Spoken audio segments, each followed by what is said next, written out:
வணக்கம் சவுக்கு மீடியா நேயர்களே. பெரிய இடைவெளிக்கு பிறகு நாம் சந்திக்கிறோம். சந்திப்போமா இல்லையான்ற சந்தேகத்தோடு தான் கடந்த நிகழ்ச்சியில் முடித்தோம். நாங்கள் பட்ட இடையூறுகள் என்னவென்பதை சொன்னால் நாட்கள் போதாது, இன்னும் பட்டு கொண்டிருக்கிறோம், அப்படி தான் சொல்லணும். இருந்தாலும் சவுக்கு மீடியா மூடப்பட்ட பிறகு ஒரு மிகப்பெரிய வெற்றிடம் இருந்ததை அத்தனை பேரும் எங்களிடம் கூறினார்கள். நண்பர்கள், அரசியல் கட்சி தலைவர்கள், ஐஏஎஸ் அதிகாரிகள், காவல்துறை அதிகாரிகள், குறிப்பாக தொழில் நடத்துவோர். ஒன் சைடடாகவே இந்த நரேட்டிவ் போயிட்டுருக்கு. யாராவது ஒருவர் நாட்டில் என்ன நடக்கிறது என்பதை பேச வேண்டும் அப்படின்னு சொல்லும்போது, ஒரு அலுவலகத்தை நடத்துகிறதுக்கு உங்களுக்கு கட்டிடம் வேண்டும். அதற்கு நடுவே வீட்டில் நடந்த தாக்குதல் பற்றிலாம் விரிவாக நாங்கள் பேசியிருக்கேன். கட்டிடம் வேண்டும். ஸோ யார் முன்வருவார்கள்? யார் அவர்களுடைய இடத்தை வாடகைக்கு தந்தாலும் அன்று அல்லது அடுத்த நாளே சென்னை மாநகர காவல்துறையின் உளவுத்துறையினர் சென்று நேரடியாக அவர்களை மிரட்டுவது, அவங்களோட வீட்டை சீல் வச்சு ஒரு வருஷமாக தரகளை தெரியும்ல, உங்கள் பில்டிங்கை சீல் வச்சுருவாங்க, உங்கள் கட்டடம் உங்களுக்கு வராது, வாடகையும் வராது, கவர்மெண்ட் எடுத்துக்கும், இப்படி பல்வேறு மிரட்டல்கள். இதையெல்லாம் தாண்டி ஒரு அன்பு உள்ளம் கொண்டவர், நீங்கள் இந்த ஜனநாயக பணியை செய்ய வேண்டும் என்று ஒத்துழைப்பு கொடுத்ததன் அடிப்படையில் மிகுந்த சிரமங்களுக்கு இடையில் நண்பர்களின் உதவியோடு தொடங்கியிருக்கிறோம். இந்த பணி தடையில்லாமல் தொடரும் என்ற உத்தரவாதத்தை நான் உங்களுக்கு அளிக்கிறேன். நிகழ்ச்சிக்கு போவோம். Start rolling. ஒவ்வொரு வாட்டி வெளிநாட்டுக்கு டூருக்கு போகும்போதும் அந்த ஊரில் ஏதாவது ஒரு இடத்துல இவரும் இவரது மனைவியும் நின்று கொண்டு ஃபோட்டோ எடுத்து அதை ரிலீஸ் பண்ணுறது தமிழ்நாட்டில். இந்த புகைப்படங்களை அரசின் செய்தி விளம்பரத்துறையே வெளியிடுகிறது. அமெரிக்காவுக்கு போயிருந்தப்போ இதே மாதிரி அமெரிக்காவில் சைக்கிள் ஓட்டுற ஒரு ஃபோட்டோவை ரிலீஸ் பண்ணாங்க. இங்கேருந்து சைக்கிள் ஓட்டுறதுக்காக அவனை ஓட்டு போட்டு அமெரிக்காவுக்கு அனுப்பணும்? இவங்க ஊரை சுற்றி பார்க்குறதுக்கு மக்கள் வரி பணத்தை எப்படி வீணெடுத்திருக்கிறார்கள் தெரிகிறதா? தொழில்துறை அமைச்சராக இருக்கக்கூடிய திரு டிஆர்பி ராஜா அவர்கள் வெள்ளை அறிக்கைன்னா அந்த வெள்ளை பேப்பரை தான் தூக்கி காட்டணுன்ட்டு வெள்ளை பேப்பரை தூக்கி காட்டுறாருன்னா எவ்வளவு ஆணவம் இருக்கும் இவர்களுக்கு, யோசித்து பாருங்கள். அவருக்கு புரியுற அளவுக்கு ஒரு ஸ்டேட்மெண்ட், ஒரு வெள்ளை அறிக்கை வச்சிருக்கேன். டிஆர்பி ராஜா அவங்க அப்பா டிஆர் பாலுனால தானே மந்திரி ஆனார், இல்லைன்னா என்ன அவர் கட்சிக்காக உடைச்சா அவர் மந்திரி ஆனார்? ₹1 துபாயிலேருந்து வரல இன்வெஸ்ட்மெண்ட்டு, ₹1 வரல. ஏன்னா அந்த குடும்பத்திலேருந்து யாரை தலைவராக போட்டாலும் ஏற்றுக்கிறதுக்கு ஆயிரக்கணக்கான தொண்டர்கள் கொத்தடிமைகளாக இருக்கும்போது அவர்களுக்கு இந்த எண்ணம் வராமல் போனால்தான் ஆச்சரியம். தமிழ் பெருங்குடி மக்கள் அத்தனை பேருக்கும் வணக்கம். 2026 சட்டப்பேரவை தேர்தல் வரப்போகிறது. அத்தனை கட்சிகளும் உச்சகட்ட பிரச்சாரத்தில் ஈடுபட்டு கொண்டிருக்கின்றன. திமுக என்ற தீய சக்தி எப்படியாவது மீண்டும் ஆட்சிக்கு வந்துவிட வேண்டும் என்பதற்காக எத்தனையோ பொய்களை உங்கள் முன்னால் அள்ளி வீசி கொண்டிருக்கிறது. அதையெல்லாம் நம்பி மயங்கி தப்பித்தவரை கூட திமுக மற்றும் கூட்டணி கட்சிகளுக்கு நீங்கள் வாக்களித்து விடக்கூடாது என்பதற்காகத்தான் தொடர்ந்து நான் உங்களோடு பேசிக்கொண்டிருக்கிறேன், உரையாடி கொண்டிருக்கிறேன். அன்பார்ந்த தோழர்களே, கருணாநிதி குடும்பத்துக்கும் சரி, ஸ்டாலின் குடும்பத்துக்கும் சரி, தமிழ்நாடு நமக்கு பட்டா போட்டு கொடுத்துருக்கு, நமக்கு சொந்தம் அப்படின்ற நினைப்பு எப்போதுமே உண்டு. ஏன்னா அந்த குடும்பத்திலேருந்து யாரை தலைவராக போட்டாலும் ஏற்றுக்கிறதுக்கு ஆயிரக்கணக்கான தொண்டர்கள் கொத்தடிமைகளாக இருக்கும்போது அவர்களுக்கு இந்த எண்ணம் வராமல் போனால்தான் ஆச்சரியம். அதனால அவர்கள் தேர்தலில் வெற்றி பெற்று ஆட்சிக்கு வந்துவிட்டால் ஏதோ இது ஒரு இன்பச் சுற்றுலா போல ஜாலியாக இருக்கிறதுக்கான ஒரு வாய்ப்பு என்றுதான் நினைத்து ஆட்சி நடத்துகிறார்களே ஒழிய 8 கோடி மக்களின் தலையெழுத்தை நாம் தீர்மானிக்கப் போகிறோம், 8 கோடி மக்களின் நல்வாழ்வை நாம் உறுதி செய்ய வேண்டும் என்ற எண்ணம் அந்த குடும்பத்தில் இருக்க ஒரே ஒருத்தருக்கு கூட துளி கூட இல்லை அப்படின்றத தான் இந்த 5 வருஷ ஆட்சியில் நீங்கள் பார்த்துருப்போம். தோழர்களே, இந்தியாவில் எத்தனையோ மாநிலங்கள் இருக்கின்றன. ஒவ்வொரு மாநிலத்துக்கும் வெளிநாடுகளிலிருந்து பெரிய பெரிய நிறுவனங்கள் முதலீடுகள் செய்ய வேண்டும் என்ற விருப்பம் உண்டு. அப்படி வெளிநாடுகளிலிருந்து முதலீடுகள் வந்தால் தான் அந்தந்த மாநிலங்களில் வேலைவாய்ப்பு பெருகும், தொழில் வளம் பெருகும், மாநிலம் வளர்ச்சி அடையும். ஒரு 6 மாதத்துக்கு முன்பு உலகின் மிகப்பெரிய நிறுவனமான கூகுள் நிறுவனம் ஆந்திர பிரதேசத்தில் 85,000 கோடி 5 ஆண்டுகளில் முதலீடு செய்ய போவதாக ஆந்திர முதல்வர் திரு சந்திரபாபு நாயுடு அவர்களோடு ஒப்பந்தம் போட்டது. கூகுள் நிறுவனத்தை தொடர்ந்து அமேசான் உள்ளிட்ட பல்வேறு நிறுவனங்களும் ஆந்திராவில் முதலீடு செய்ய போவதாக அறிவித்திருக்கின்றன. கூகுள் நிறுவனத்தின் சிஇஓவாக யார் இருக்கிறார் என்பது உங்கள் அத்தனை பேருக்கும் தெரியும். தமிழர், நம்ம ஊருக்காரர் சுந்தர் பிச்சை. அப்படிப்பட்ட சுந்தர் பிச்சை முதலீடு செய்வதற்கு தமிழகத்தை தேர்ந்தெடுக்காமல் ஏன் ஆந்திராவை தேர்ந்தெடுத்தார்? ஏனென்றால் ஆந்திராவில் முதலீடு செய்வதற்கு ஏற்ற மாதிரியான சூழலை அந்த மாநில அரசு உருவாக்கி வைத்திருக்கிறது. முதலீடுன்றது என்ன? எதற்காக முதலீடு செய்ய போகிறார்கள்? ஒரு முதலாளி ஒரு மாநிலத்தில் சில 100 கோடிகளை சில 1000 கோடிகளை முதலீடு செய்கிறார் என்றால் நிம்மதியாக தொழில் பண்ணி அதுலேருந்து நமக்கு லாபம் வரணுன்றது தான் அவரோட நோக்கமாக இருக்குமே ஒழிய அந்த மாநிலத்தை வளர்க்கணுன்றது அந்த மாநில அரசின் நோக்கமாக இருக்க வேண்டும். திராவிட மாடல் ஆட்சி பதவிக்கு வந்தவுடன் முதல் ஆண்டிலேயே 2022 துபாய்க்கு முதலீடுகளை வரவேற்பதற்கென்று சுற்றுப்பயணம் போனார்கள். இந்த சுற்றுப்பயணம் போகிறதுக்கு தொழில்துறை செயலர் அல்லது தொழில்துறை அமைச்சர் அனுப்பி வச்சிருந்தாலே அவங்க போய் பார்த்துட்டு முதலீடு எல்லாத்தையும் கொண்டு வந்திருப்பாங்க. நான் ஏற்கனவே ஆந்திர முதலீடு பற்றி சொன்னேன். சந்திரபாபு நாயுடு அமெரிக்காவுக்கு போய் கூகுள் நிறுவனத்தை சந்தித்து சுந்தர் பிச்சையை போய் பார்த்து இங்கே வந்து முதலீடு பண்ணுங்கன்னுலாம் கூப்பிடல. அந்த மாநிலம் சிறந்த மாநிலம் என்று அந்த நிறுவனம் தேடி வந்து ஆந்திராவில் முதலீடு செய்தது. ஆனால் திராவிட மாடல் குடும்பம் நாங்கள் போய் முதலீடை வரவேற்கிறோன்னு சொல்லிட்டு எங்கே போனாங்கன்னா துபாய்க்கு போனாங்க. துபாய்க்கு எப்படி போனாங்கன்னா 22 மார்ச் 2022 உதயநிதியும் அவங்க ஃப்ரெண்ட்ஸ் எல்லாம் ஃபஸ்ட்டு போயிட்டாங்க. 23 மார்ச் 2022 அன்று சபரீசன், அண்ணா நகர் கார்த்தி அவங்க ஒரு செட்டு போயிட்டாங்க. அதற்கு பிறகு தனி விமானத்தில் முதல்வர், துர்கா ஸ்டாலின், அதிகாரிகள் எல்லாம் தனி விமானத்தில் பேரம் பேத்தி நண்டு சிண்டு இந்த திமுக குடும்பத்தில் இருக்கிற அத்தனை பேரும் தனி விமானத்தில் துபாய் சென்று இறங்கினார்கள்.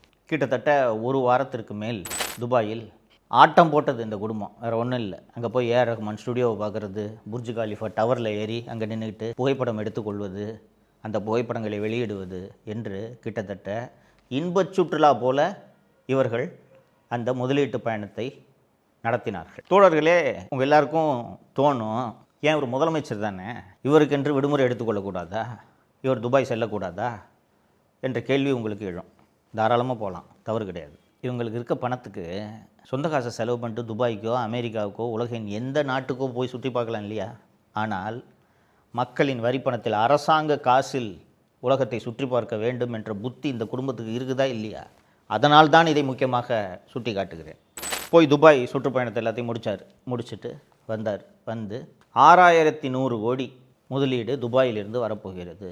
Lulu mall, Nobel steel, Kings hospital என்று 3 நிறுவனங்கள் முதலீடு செய்ய போகின்றன என்று வந்து விமான நிலையத்திலேயே அறிவிப்பு வெளியிட்டார் முதல்வர். தோழர்களே, 2026 இருக்கோம். ஒத்த ரூபா துபாயிலேருந்து வரல இன்வெஸ்ட்மெண்ட்டு, ஒத்த ரூபா வரல. 2023 வருஷம் டூர் போகிறாங்க. 23 மே 2023 இந்த டூர் எங்கே தெரியுமா? சிங்கப்பூர் மற்றும் ஜப்பான். கடந்த முறை துபாய்க்கு குடும்பத்தோடு சுற்றுலா போனது கடுமையான விமர்சனத்துக்கு உள்ளான காரணத்தால் இந்த வாட்டி என்ன பண்ணிட்டாருன்னா, பேரம்பேத்தி, கொள்ளு பேரன், கொள்ளு பேத்தி இவங்களெல்லாம் கூட்டிகிட்டு போகல. ஃபஸ்ட்டு மாப்பிள்ளை சபரீசன் தனியாக போயிட்டார், உதயநிதி தனியாக போயிட்டார்.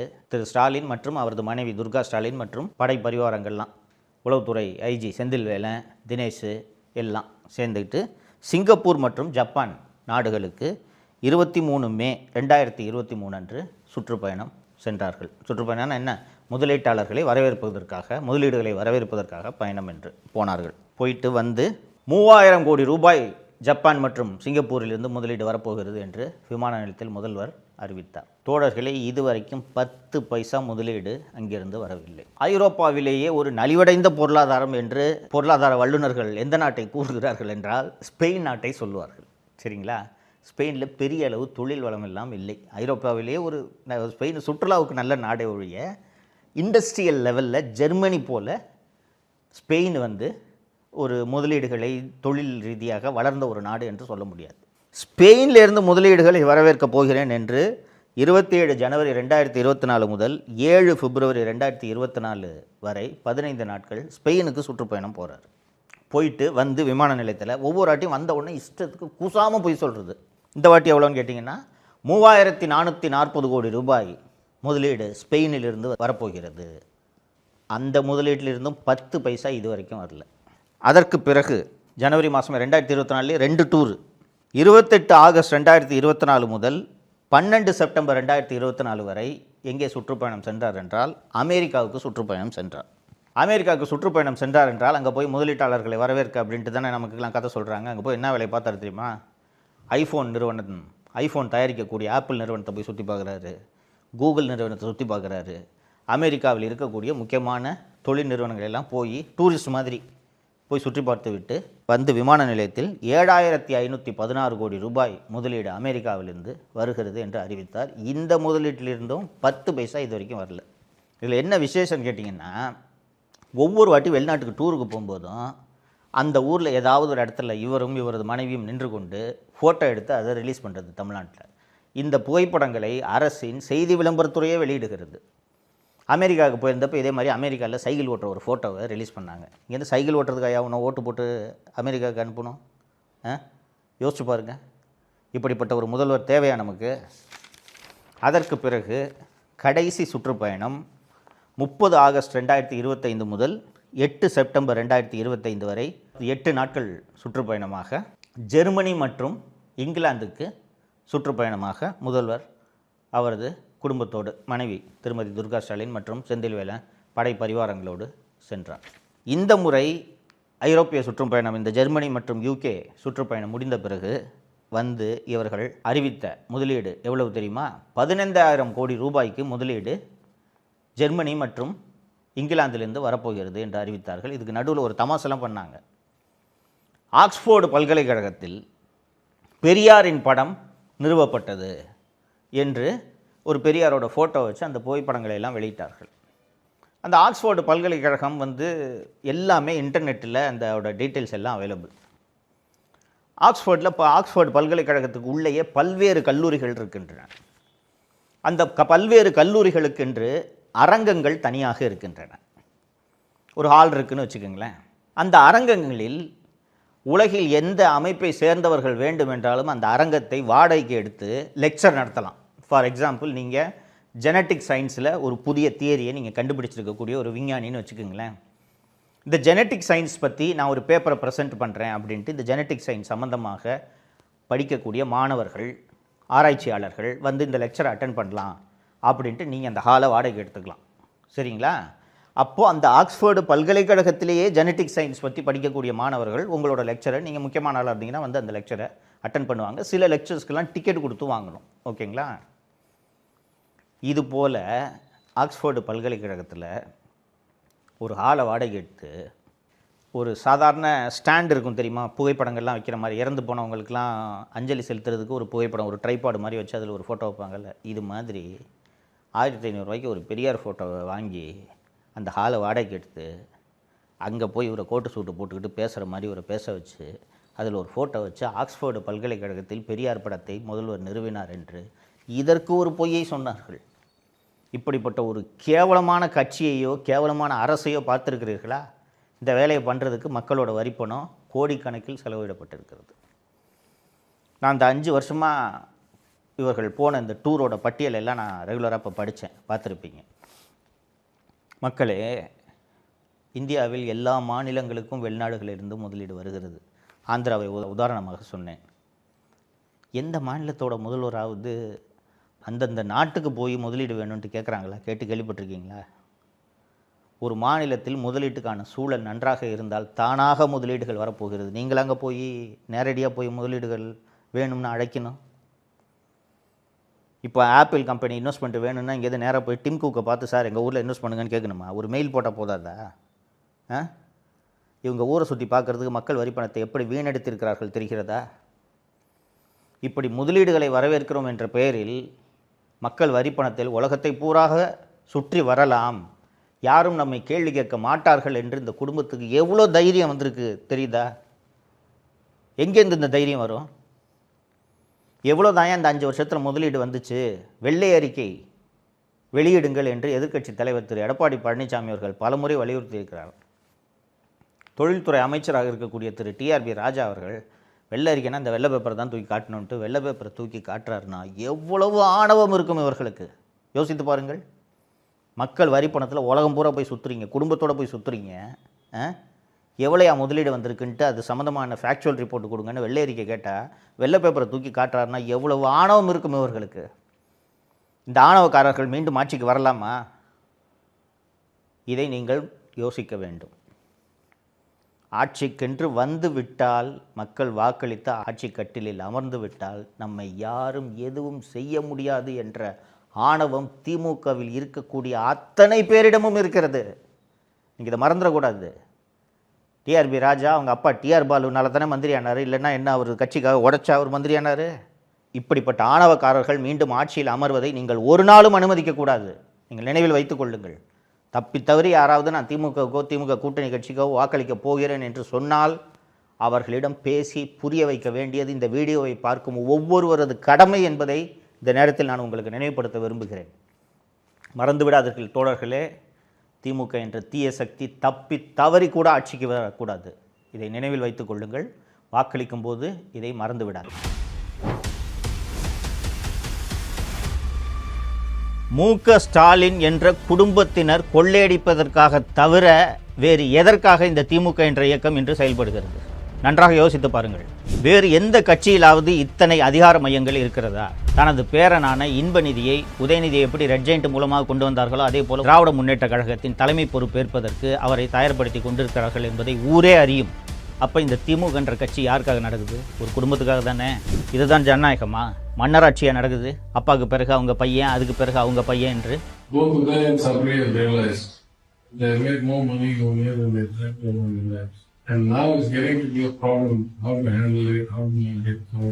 முதல் ஒரு வருடத்திலேயே மாப்பிள்ளை ஒரு 30,000 கோடி, மகன் ஒரு 30,000 கோடி சம்பாதித்து விட்டார்கள் என்று அந்த ஆடியோவில் தெளிவாக திரு தியாகராஜன் குறிப்பிட்டிருந்தார்.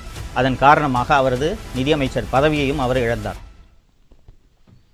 தமிழ் பெருங்குடி மக்கள் அத்தனை பேருக்கும் வணக்கம். இந்த 2026 சட்டப்பேரவை தேர்தல் என்றது எவ்வளோ முக்கியமான ஒரு தேர்தல்ன்றது நம்ம அத்தனை பேருக்குமே தெரியும். நமது தமிழகத்தின் எதிர்காலத்தை தீர்மானிக்கப் போகிற தேர்தல் அப்படின்றதுனால பல்வேறு விஷயங்களை உங்களுக்கு நினைவுபடுத்த வேண்டிய ஒரு கடமைக்கு நான் ஆட்பட்டுள்ளேன். மக்களே, வழக்கமான தேர்தல் போல இந்த தேர்தலை எடுத்துக்கொள்ளாதீர்கள். தமிழகத்தை அடிமை தலையிலிருந்து, ஒரு குடும்பத்தின் ஆதிக்கத்திலிருந்து காப்பாற்ற வேண்டிய நெருக்கடியில் நடக்கக்கூடிய தேர்தல் தான் இந்த 2026 தேர்தல் என்பதை நீங்கள் மறந்துவிடக்கூடாது. மக்களே, திமுக ஆட்சி 2021 நடந்துக்கிட்டு இருக்கிறது பற்றி நீங்கள் தொடர்ந்து எல்லாருமே பார்த்துக்கிட்டு இருக்கீங்க, அனுபவிச்சுக்கிட்டு இருக்கீங்க. ஆனால் மீண்டும் இந்த ஆட்சி தொடர வேண்டுமா வேண்டாமா என்பதற்கான தேர்தல் தான் 2026 சட்டப்பேரவை தேர்தல்.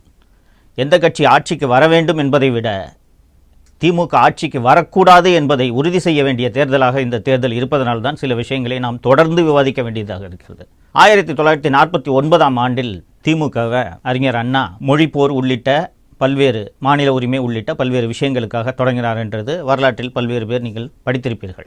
அப்படி தொடங்கிய அந்த கொள்கைகளுக்காக, அந்த குறிக்கோள்களுக்காக, அந்த லட்சியங்களுக்காக இன்னைக்கு இருக்கக்கூடிய திமுக செயல்படுகிறதா என்பதை நீங்கள் அத்தனை பேரும் நினைவுபடுத்தி பார்க்க வேண்டும். பழசை நீங்கள் மறந்துடக்கூடாது அப்படின்றதுக்காக தான் சமீபத்தில் அவங்களே டாஸ்மாகில் திருடின காசெல்லாம் வச்சு பராசக்தின்னு ஒரு படத்தை எடுத்து ரிலீஸ் பண்ணாங்க. அந்த படத்தில் பார்த்தீங்கன்னா இந்தி திணிப்புக்கு எதிராக மாணவர்கள் மிகப்பெரிய ஒரு கிளர்ச்சியை ஏற்படுத்தி அந்த கிளர்ச்சியின் வாயிலாக உருவான இயக்கமாக திமுக உருவாகி அதன் மூலம் ஆட்சியை பிடித்ததாக அந்த படத்தில் காண்பித்திருப்பார்கள். அப்போது மொழி மீது மிக அதிகமான பற்று கொண்ட, மொழியின் மீது ஆர்வம் கொண்ட, மாநில உரிமைகளின் மீது ஆர்வம் கொண்ட ஒரு கட்சியாகத்தான் திமுக உருவானது. அப்படித்தானே இன்றைக்கு வரை இருக்க வேண்டும். திராவிட முன்னேற்ற கழக குடும்பத்தினர், குறிப்பாக மு.க. ஸ்டாலின் அவர்களின் குடும்பத்தினர், திராவிட முன்னேற்ற கழக தலைவர்களின் குடும்பத்தினர் பல்வேறு கல்வி நிலையங்களை நடத்தி கொண்டிருக்கிறார்கள் என்பது உங்கள் அத்தனை பேருக்கும் தெரியும். அந்த கல்வி நிலையங்களில் ஏதாவது ஒரு கல்வி நிலையத்தில் தமிழ் வழி கல்வி செயல்படுத்தப்பட்டு வருகிறதா, பின்பற்றப்பட்டு வருகிறதா என்பதை நீங்கள் கவனித்து பார்த்தீர்கள் என்றால் அந்த மொழியை வைத்து அரசியல் செய்து எப்படி ஆட்சியை பிடித்தார்கள் என்று உங்களுக்கு நன்றாக தெரியும். தோழர்களே, அறிஞர் அண்ணா எந்த லட்சியங்களுக்காக தொடங்கினாரோ அந்த லட்சியங்கள் எல்லாம் நீர்த்து போய் இன்றைக்கு இருக்கக்கூடிய திராவிட முன்னேற்ற கழகம் ஒரே ஒரு குடும்பத்திற்காக மட்டும்தான் இயங்குகிறது என்பதை நீங்கள் இந்த 5 ஆண்டுகளில் பார்த்திருப்பீர்கள். இந்த ஆட்சி தொடங்கிய 1-2 ஆண்டுகளில் இந்த ஆட்சியில் நிதியமைச்சராக இருந்த திரு PTR தியாகராஜன் அவர்கள் பேசிய ஒரு 2 ஆடியோ வெளியானது நீங்கள் எல்லாருக்கும் நினைவிருக்கும்னு நினைக்கிறேன்.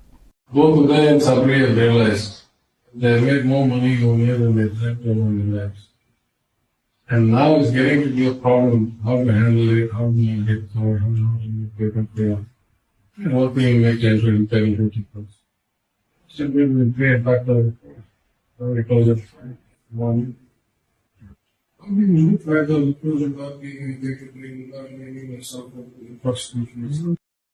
முதல் ஒரு வருடத்திலேயே மாப்பிள்ளை ஒரு 30,000 கோடி, மகன் ஒரு 30,000 கோடி சம்பாதித்து விட்டார்கள் என்று அந்த ஆடியோவில் தெளிவாக திரு தியாகராஜன் குறிப்பிட்டிருந்தார். அதன் காரணமாக அவரது நிதியமைச்சர் பதவியையும் அவர் இழந்தார்.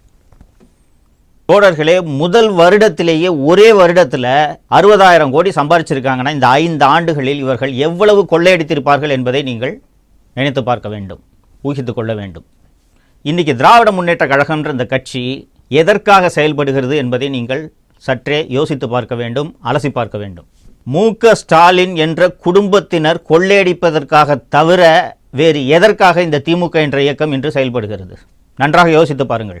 வேறு எந்த கட்சியிலாவது இத்தனை அதிகார மையங்கள் இருக்கிறதா? ஸ்டாலின், அவரது மனைவி திருமதி துர்கா ஸ்டாலின், அவரது தம்பி ராஜமூர்த்தி, ஸ்டாலினின் மகள் செந்தாமரை, மருமகன் சபரீசன், மகன் உதயநிதி, அவரது மனைவி திருமதி கிருத்திகா, இவர்களின் நண்பர்கள் என்று எத்தனை அதிகார மட்டங்கள் இந்த அரசில் இந்த 5 ஆண்டுகளாக செயல்பட்டு கொண்டிருக்கின்றன. இத்தனை அதிகார மையங்களை வைத்துக்கொண்டு ஒரு ஆட்சி நடைபெற்றால் அது எத்தகைய அலங்கோல ஆட்சியாக இருக்கும் என்பதைத்தான் இந்த 5 ஆண்டுகளாக நாம் பார்த்து வருகிறோம். இந்த ஆட்சி மீண்டும் தொடர வேண்டுமா என்பதைத்தான் நீங்கள் இந்த தேர்தலில் முடிவு செய்ய போகிறீர்கள்.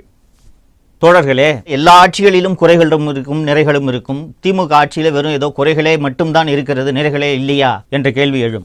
இவர்கள் அளித்த வாக்குறுதியில் எத்தனை சதவீதத்தை நிறைவேற்றி இருக்கிறார்கள்? நன்றாக யோசித்து பாருங்கள். முதல்ல வந்தவுடனே நீட்டுக்கு விலக்களிக்கிறோம், நாங்க ரேஷன் கார்டு வைத்திருக்கக்கூடிய அத்தனை பேருக்கும் மாதந்தோறும் 1000 ரூபாய் என்றார்கள். இது போல எண்ணற்ற வாக்குறுதிகளை, போக்குவரத்து தொழிலாளிகளோட நிலுவைத் தொகை வழங்குறது, அரசு ஊழியர்களுக்கு பழைய ஓய்வூதிய திட்டம் வழங்குறது என்று வாக்குறுதிகளை அடுக்கிக் கொண்டே போகலாம். இவர்கள் அளித்த வாக்குறுதியை, இவர்கள் அளித்த தேர்தல் வாக்குறுதிகளில் முழுமையாக நிறைவேற்றி இருக்கிறார்களா?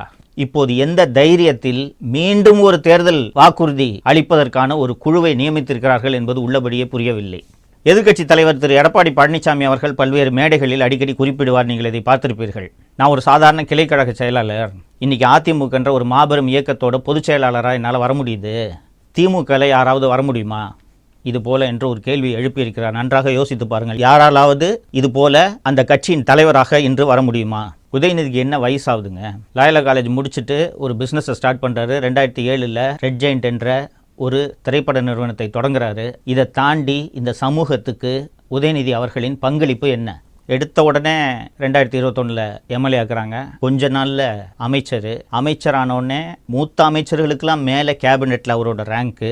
அதுவும் போதாதென்று துணை முதலமைச்சர், தங்கை மக்களவை எம்பி மட்டுமல்லாமல் மக்களவையின் திமுக கட்சியின் தலைவர், மருமகன் ஒரு மிகப்பெரிய அதிகார மையம், மனைவி, மகன், மகள் என்று அத்தனை பேரும் அதிகார மையம். இதெல்லாம் போதாதென்று தனது பேரனான இன்பநிதியை, உதயநிதியை எப்படி ரெட் ஜெயண்ட் மூலமாக கொண்டு வந்தார்களோ அதே போல திராவிட முன்னேற்ற கழகத்தின் தலைமை பொறுப்பேற்பதற்கு அவரை தயார்படுத்தி கொண்டிருக்கிறார்கள் என்பதை ஊரே அறியும். அப்போ இந்த திமுக என்ற கட்சி யாருக்காக நடக்குது? ஒரு குடும்பத்துக்காக தானே. அந்த குடும்பம் மீண்டும் மீண்டும் கொள்ளையடிப்பதை, அந்த கொள்ளையடிப்பதை நாம சொல்லல, அவங்க கட்சியோட அமைச்சரே தெளிவாக பேசியிருக்கிறார் என்பதை நாம் பார்த்திருக்கிறோம். ஸோ திமுக என்ற அந்த குடும்பம், மு.க. ஸ்டாலினின் குடும்பம், ஒரு குடும்பம் மீண்டும் தமிழகத்தை கொள்ளையடிப்பதற்காக இந்த தேர்தலில் திமுகவுக்கு வாக்களிக்க வேண்டுமா என்பதை நீங்கள் அத்தனை பேரும் நன்றாக சிந்தித்து பார்க்க வேண்டும். இதுதான் ஜனநாயகமா? மன்னராட்சியாக நடக்குது. அப்பாவுக்கு பிறகு அவங்க பையன், அதுக்கு பிறகு அவங்க பையன் என்று. இப்போது மீண்டும் திராவிட முன்னேற்ற கழக ஆட்சி அமைந்தால் வேறு யாராவது ஒரு மூத்த தலைவர் முதல்வர் பொறுப்பை ஏற்க முடியுமா? அல்லது திமுக தலைவர் பொறுப்பை ஏற்க முடியுமா? யோசித்து பாருங்கள். அப்போ திருப்பி இந்த குடும்பம் தானே கொள்ளையடிக்க போகுது. அப்படி இந்த குடும்பம் கொள்ளையடிக்கிறதுக்காக நீங்கள் மீண்டும் உதயசூரியனுக்கு வாக்களிக்க வேண்டுமா என்பதை நன்றாக யோசித்து பாருங்கள். நீங்கள் அளிக்கக்கூடிய வாக்கு திமுக மற்றும் திமுக கூட்டணி கட்சிகளை வீழ்த்துவதாக இருக்க வேண்டும். மாறாக ஒரு மாற்று சக்திக்கு வாக்களிக்கலாம் என்று நினைத்து வாக்களித்தால் மீண்டும் திமுக ஆட்சி தப்பித்தவறி கூட வந்துவிடக்கூடாது என்பதை நீங்கள் மனதில் வைத்து தேர்தல் நாளன்று முடிவெடுக்க வேண்டும் என்பதை அன்போடு கேட்டுக்கொள்கிறேன். இது நாம் மட்டும் இல்லை, நமது சந்ததியினரின் எதிர்காலம் பற்றிய ஒரு தேர்தல். நாளைக்கு நாம் மட்டும் இல்லாமல் நம்ம குழந்தைங்களும் நல்லா இருக்கணும்னு நீங்கள் நினச்சிங்கன்னா சரியான முடிவை இந்த தேர்தலில் நீங்கள் எடுப்பீர்கள் என்ற நம்பிக்கை எனக்கு இருக்கிறது. ஏன்னா திமுக அவர்களோட சந்ததியை உயர்த்துறதுக்காக அவர்கள் இந்த தேர்தலில் போட்டியிடுகிறார்கள். நாம் நமது சந்ததியை மனதில் வைத்து இந்த தேர்தலில் நல்ல முடிவை எடுக்க வேண்டும். தொடர்ந்து பேசுவோம். நன்றி. தமிழகத்தை காப்போம்.